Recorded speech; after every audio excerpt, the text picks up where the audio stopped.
How many developers are employed at Coffee Stain?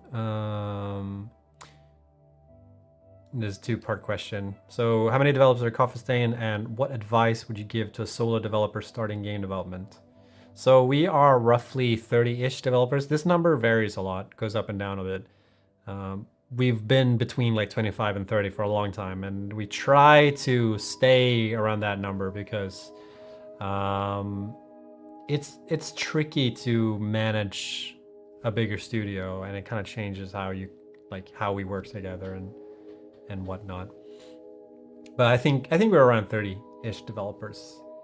As to like what advice would you give a solo developer starting game development? I don't know what I know what advice I would have given like 5 years ago, but now I'm not so sure anymore. I would say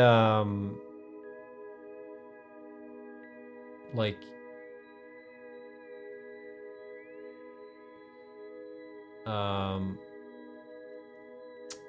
make sure to figure out what is unique about your game. I think it's the biggest important thing. Like why your game? Why would anyone want to play your game? And that's really hard.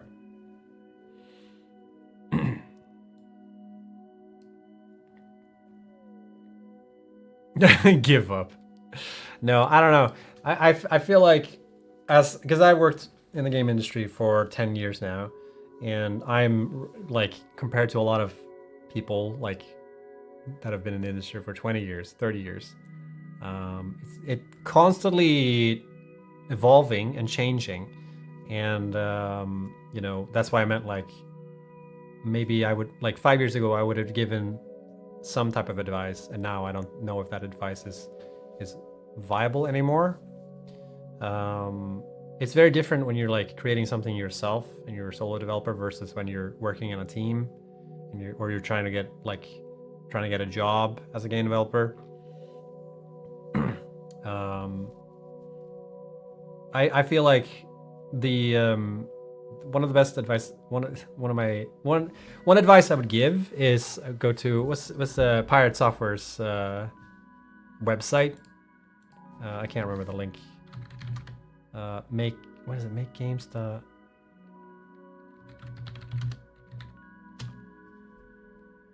develop.games has a lot of resources.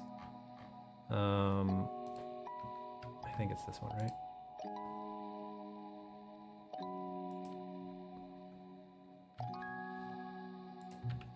Yeah, this one. This website has so many like resources, and this is a good starting point, I would say. But I think at the end of the day, you need to figure out what you need to do to make a game. And if you can't figure that out, then you can't make a game, I guess.